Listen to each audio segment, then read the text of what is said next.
morning and welcome to a beautiful day here in Queenstown, New Zealand. I'm on my way to do the Queenstown Hill. Track starts somewhere up here according to maps. The lake is just down here.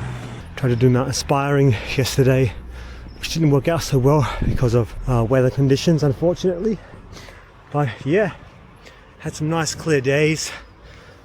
Today in the morning it was very cold, got down to -7. It's been pretty much clear the last few days here, so some very cold overnight temperatures. And now we've got some cloud cover. Daytime high is not meant to get much above freezing. Yeah, definitely proper winter temperatures now. The only thing we're really missing is snow, which if we're lucky, we might see some the next few days. There's a slight chance that even down here in Queenstown itself we might see some snowfall, which doesn't happen all that often. Like usually in winter most of these peaks are snow-capped. Yeah, even going further into the Southern Alps there's areas where they have glaciers and permanent snow that stays the whole year, but usually around Queenstown itself, wintertime only the higher peaks have snow. And yeah, I mean you've got ski resorts close by, Coronet Peak, the Remarkables, but yeah, this year has unfortunately been a bit of a bad start to the season. Like 2 weeks before I arrived here they had a lot of snow, but then just a few days before I arrived a lot of it melted away because all of the South Island pretty much had unusually warm temperatures for this time of year. But if we're lucky, but now it's gotten a lot colder again. If we're lucky, we'll see some snow over the next few days. One of the last days might still take the gondolas up. You can see on the hillside there, gondolas. You can take them that up part way. So I might do that one of my last days here. You can see down here over Lake Wakatipu. It's going towards the Remarkables. And yeah, just following the road here that leads to the start of the Queenstown Trail. And wow, I must say, walking uphill, already warming up quite a bit. Situated in an absolutely beautiful region. I really have enjoyed my time here. Right, Queenstown Hill Walkway. We have made it. This is just a 5-minute walk from the centre of town down there, just up the hill here. You can stay anywhere in the centre here, easily access the hike as well as the gondolas. Queenstown Hill Walkway, 1.5 to 2.5 hours return. So we're currently here, walk through here. It's a bit of a loop, does go into private land, and then summit track all the way there. So we want to go this way, just follow the track, go to the summit, and you can probably just go loop around the other way to come back. Douglas Fir Forest, open grassland, to the Basket of Dreams sculpture, built on Queenstown Hill, commemorating the millennium. Superb views across Lake Wakatipu from the Remarkables. Trace Scar and beyond Water Peak, find legendary sleeping giant. Climb to the summit, 500 meters above where you now stand. Alright, so Queenstown itself is situated around 300 meters elevation. So we've climbed already up a little bit. So yeah, it's like 800-900 meters elevation at the Queenstown Hill summit. So not a bad climb at all.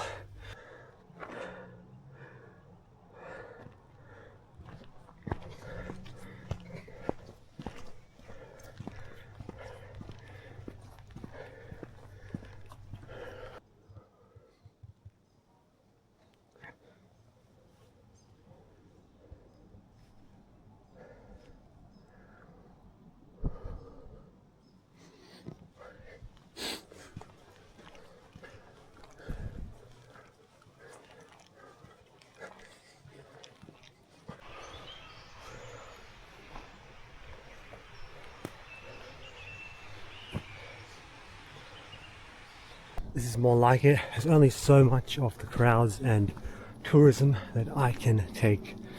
Happy to do it for a day or two, but when it comes down to it, I just need to get away from the crowds and go off the beaten track a bit. I mean, I'm not even off the beaten track really. Queenstown Hill is pretty popular, but you know what I mean, like get away from the centre, get out of town a bit, out into nature. Really can't beat it. I need that on a regular basis to recharge.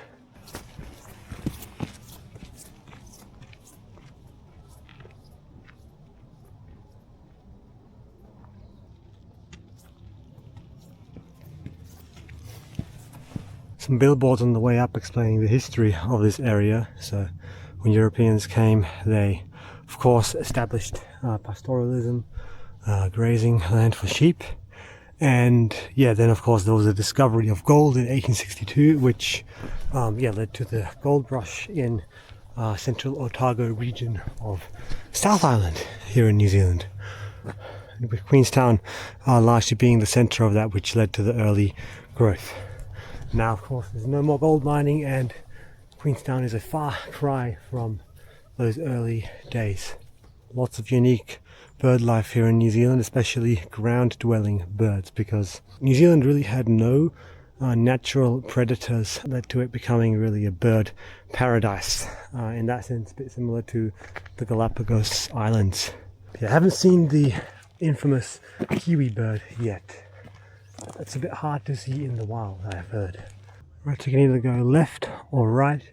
Left continues the Queenstown Hill walking track. You just follow this pretty much to the summit track, and then it also does a loop.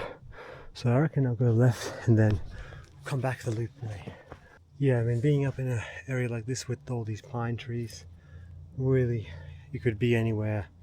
European Alps, Patagonia. Although a lot of this is not the native woodland here. This was in fact planted by Europeans. But yeah, in this landscape, this climate has done very well. Blends nicely with the hillside. I can imagine it must have also been used for logging historically. Slowly getting into less dense vegetation, shorter trees. Alright, I can clearly see skyline platform where the gondola goes. We're almost at the same height now, so yeah, Ben Lamond. I don't think it's that peak there, but somewhere behind there is Ben Lamond, and it's a very, very steep climb. So taking the gondola up does shave off a bit of time. I think if I were to attempt that, that's what I would do. Take the gondola up, which is an experience in and of itself, and then yeah, hike Ben Lamond from there. The ground is quite wet. You can see parts of it are frozen. I think now as we get further up, it's going to start becoming a bit more icy.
Right, we got to the end of the loop, came up this way. If we continue the track this way, we'll loop back down to that intersection further down. I believe this way, where these other hikers are, that goes up to the summit of Queenstown Hill, which is where we want to go. And I just spotted something that looks very, very interesting. Looks like this pond here is entirely frozen. Take a look at this. That really shows you just how cold it is up here. Wow, guys.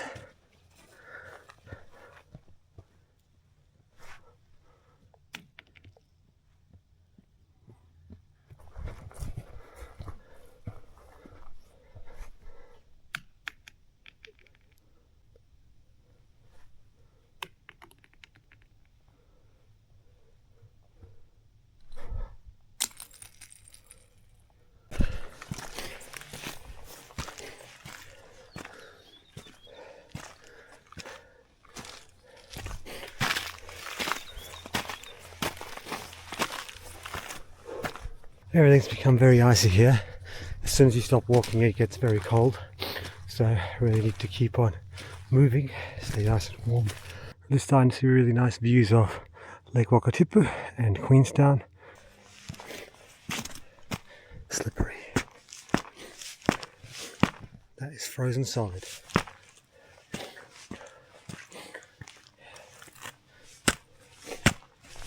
Alright guys, I think we have made it to the summit of Queenstown Hill. Spectacular 360-degree views. Wow, let's have a look at this.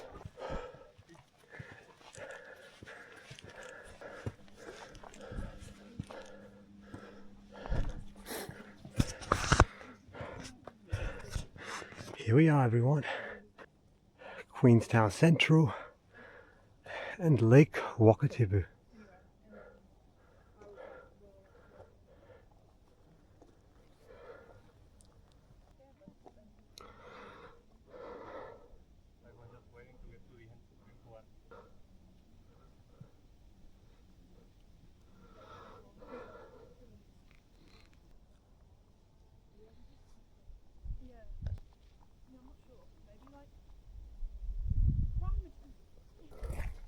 Alright, so the track does continue past the summit onto this plateau of rolling hills, but it appears that we cannot access it. So past this point here, it all becomes private land, so we can't access this track here.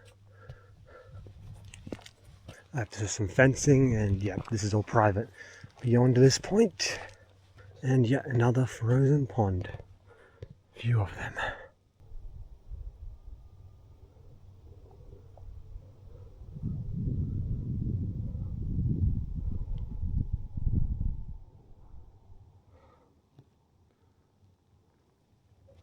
And that down there is the Queenstown International Airport. So that's right, there is international flights to and from here. On Saturday I will be leaving from there back to Australia. So that's good to know.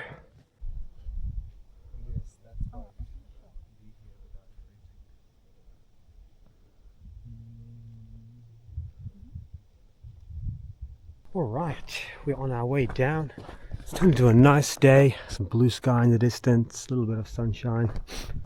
I must say I've adapted well to the cold. There were people that were warning me against going to the Southern Alps and South Island in the winter, saying, oh, it's going to be so cold. It is nice and cold, it's still below freezing, but I tell you what, I'll take this weather any day over a scorching hot summer's day. If it's really cold, just put on a few more layers and you'll be good. But for outdoors activities, hiking, any sort of exercise, body warms up fast, and yeah, it's just so enjoyable. Like I can hike for hours in this weather with barely a drop of sweat. It's all about layering appropriately, putting on layers when you're cold and removing them when you're doing physical activity, making sure you do not sweat too much, because a mistake that some people make when they start off hiking in cold weather is they put too many layers on at the beginning, and you start sweating, and once you sweat then that becomes cold, and then it's much harder for the body to warm up. So you want to actually start off, if you start off hiking and you are slightly cold, bearably cold, that's actually better to go. I mean, of course you don't want to get hypothermia and overdo it, but still be sensible. Yeah, like I had people telling me, oh wow, you want to go in winter. Well, I'm here in winter and perfectly fine. I was born and raised on the Gold Coast, very much used to the heat and humidity, but I tell you what, it doesn't take that long to climatize to this sort of weather. And one thing I would really love about this region is probably the summers, because man, compared to Aussie summers, New Zealand really does not get that hot. Especially this region, you'll still get some cold temperatures even in summer, and just beautiful long days. Yeah, I definitely have to come back here in summer as well. I'd like to experience the full range of seasons in an area like this. Summer to winter, it'll be really cool. Pretty much ticked everything off I wanted to do on this trip. The only thing I would like is some snow. But hey, even if that doesn't happen, it's not going to be the end of the world. There will be plenty more opportunities in my life to see snow. Someone arriving, that looks like Virgin Australia, so probably bringing a plane load of Aussies here to Queenstown. So on the way down, I've got to be a bit careful with these patches of ice. Let's go.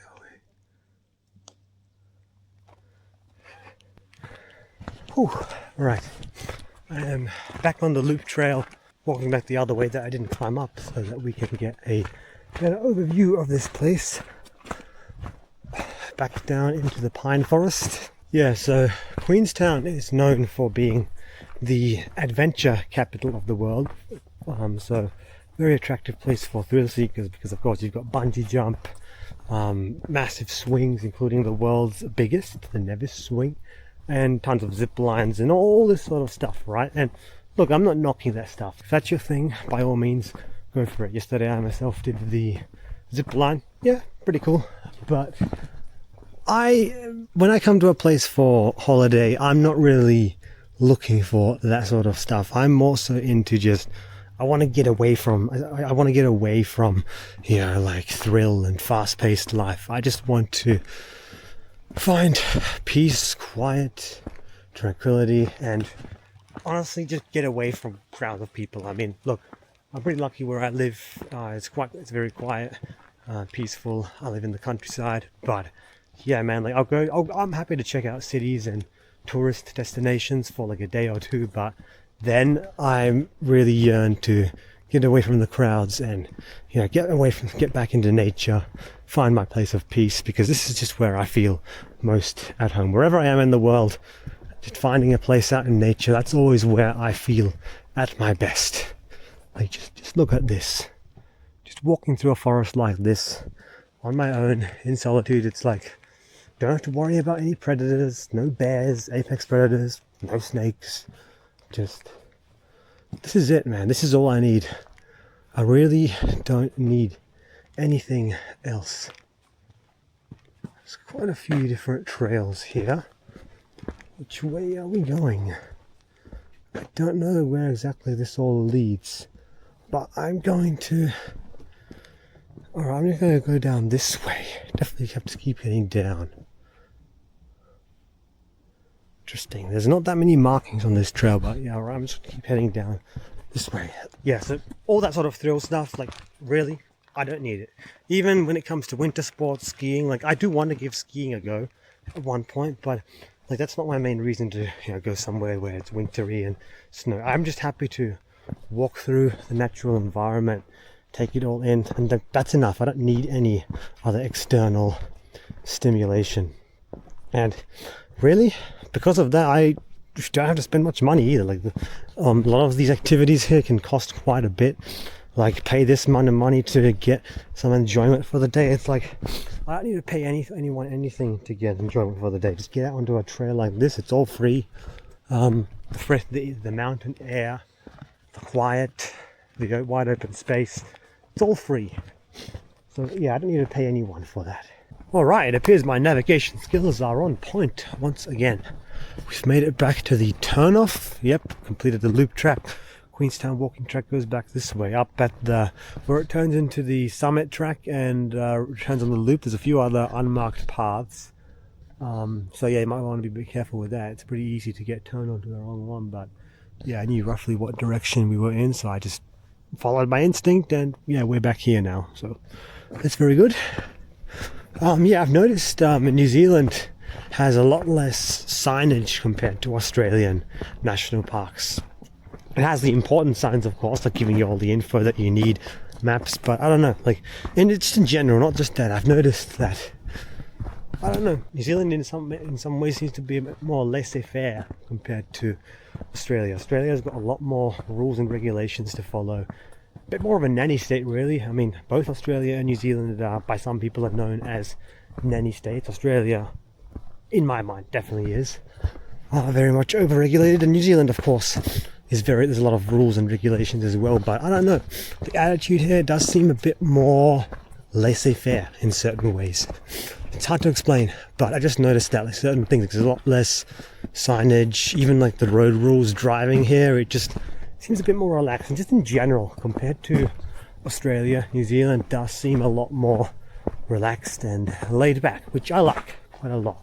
I mean, by international standards, both Aussies and Kiwis are considered laid back, but yeah, Kiwis are just even that little bit more laid back than Aussies, and you really do see it in certain ways here. So that's something I really do like quite a bit, how relaxed and laid back everything is here. Right, that's the end of the Queenstown Hill walk.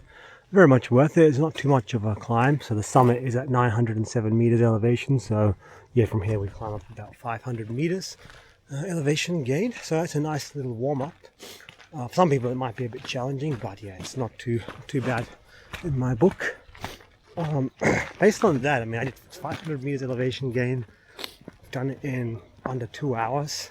Pretty confident that I'll be able to tackle the Ben Lomond summit. I mean, the very first part up here is the most challenging part, but I think I will take the gondola part way. That shaves off 400 meters elevation gain, brings it down to about 1,000 meters elevation gain. So that's about doing Queenstown Hill twice. If I had to do that a second time right now, I definitely could. Maybe the second part I would go a bit slower, but yeah, I definitely could do that again. So based on that, I'm pretty confident I'll be able to do the Ben Lomond climb. So I think on one of my last days here, I'll take the gondola up and we will attempt to do the Ben Lomond summit. If I can't do the summit, that's okay, even if I just get to say the saddle. But yeah, I really would like to tackle Ben Lomond. That is the most challenging easy day hike that you can do from Queenstown. There's a lot longer hikes as well, like multiple day hikes and all that, but on this trip I was just trying to get a good overview of the region. So if I can do Ben Lomond, I would be very happy. Time to get back down towards central Queenstown, a bit more of a steep decline, and then we're back, we're done. I'm just going to wander around the centre a little bit. Might head to the Botanic Gardens because I haven't been there yet, and then later on we'll meet up with the others. Yeah, they're doing some other activities around town, and then yeah, a few other things planned today. Tonight we want to go to do Brazilian barbecue for dinner, which is, they have a lot of Brazilian barbecue places in this town. There's quite a big Brazilian community, so that will be interesting. Alright, we're back down in Queensland. We're back down in Queenstown Central. I almost just said Queensland there. We're definitely not in Queensland. Yeah, I see a few nice old buildings here. St. Peter's Church.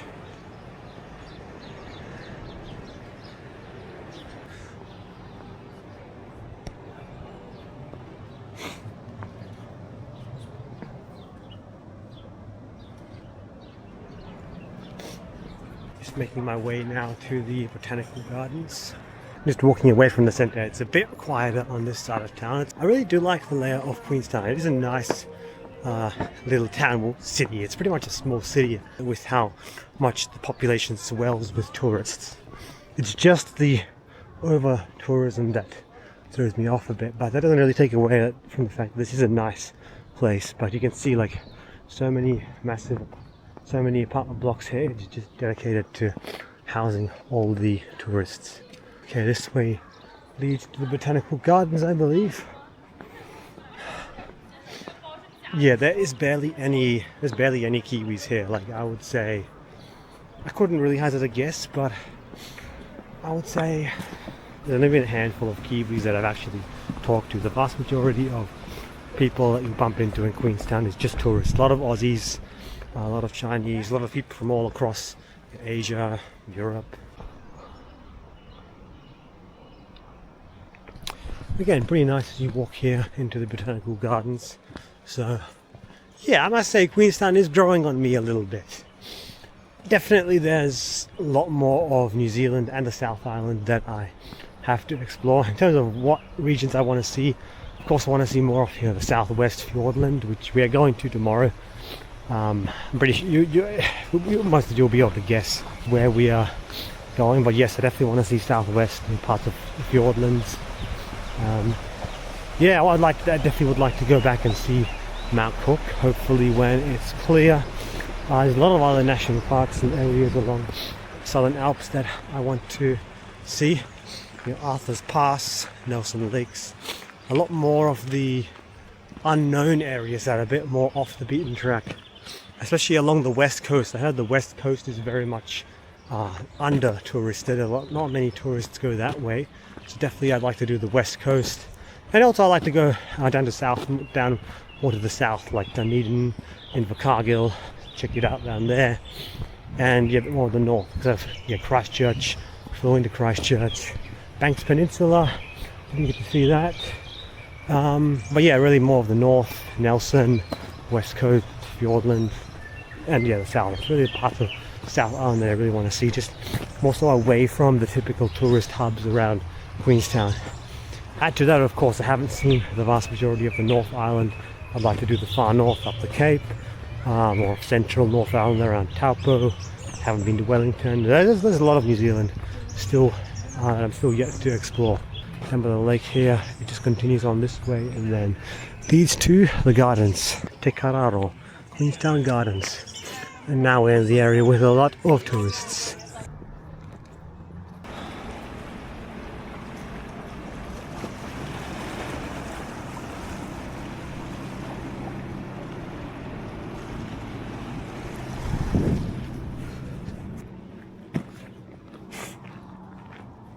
Got a nice walk down here by the lake.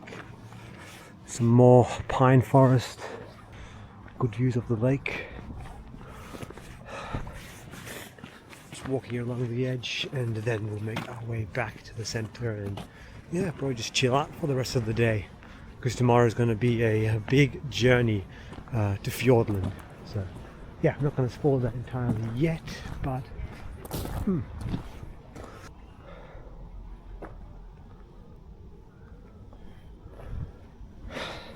now I start to feel much colder again that I've slowed down. Start putting some warm gear on again. And in here are some very, very big trees. Especially this one in the middle. Have a look at this beauty.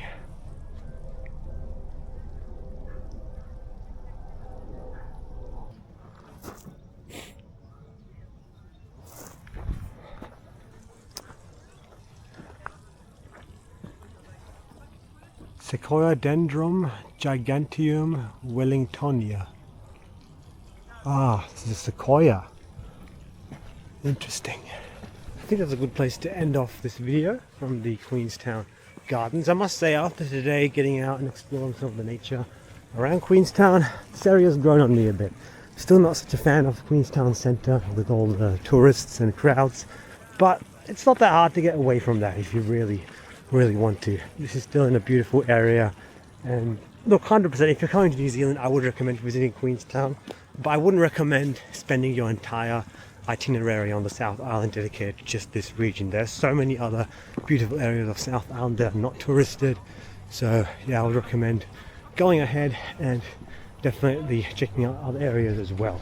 There's so much more to see. So apart from that, subscribe if you haven't already, give the video a like, and I'll see you all in the next one. Onwards and upwards.